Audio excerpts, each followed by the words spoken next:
Good morning. Show your work. Austin Kleon. Okay, let me see.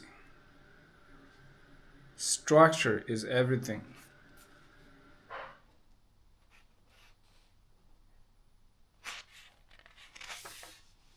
The most important part of this story is its structure. A good story structure is tidy, sturdy, and logical. Unfortunately, most of life is messy, uncertain, and illogical. Illogical.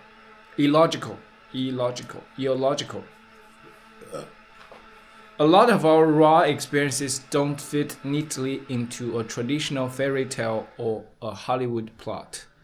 Sometimes we have to do a lot of cropping and editing to fit our lives into something that resembles a story. If you study the structure of stories, you start to see how they work. And once you know how they work, you can then start stealing story structures and filling them in with characters, situations, and settings from your own life. Most story structures can be traced back to myth and fairy tales. Emma Coates, a former storyboard artist at Pixar, outlined the basic structure of a fairy tale as a kind of mad lib that you can fill in with your own elements. Once upon a time, there was blank. Every day, blank. One day, blank. Because of that, blank. Until finally, blank. Pick a fairy story and try to fill in the blanks. It's striking how often it works. Philosopher Aristotle said a story had a beginning, a middle, and an end. Author John Gardner said that the basic plot of nearly all stories is this: a character wants something, goes after it despite opposition, perhaps including his own doubts, and so arrives at a win, lose, or draw. I like Gardner's plot formula because it's also the shape of most creative work. You get a great idea, you go through the hard work of executing the idea, and then you release the idea out into the world, coming to a win, lose, or draw. Sometimes the idea succeeds, sometimes it fails, and more often than not, it does nothing at all. This simple formula can be applied to almost any type of work project. There's the initial problem, the work done to solve the problem, and the solution. Of course, when you are in the middle of a story, as most of us in life are, you don't know if it's a story at all, because you don't know how far into it you are, and you don't know how it's going to end.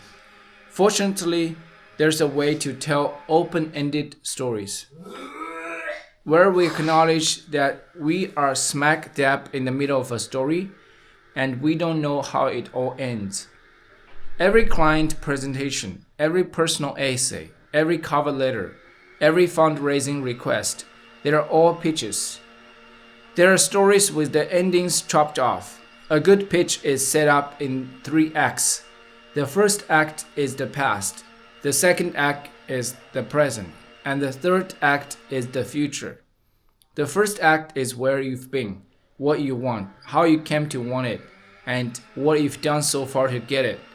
The second act is where you are now in your work and how you've worked hard and used up most of your resources.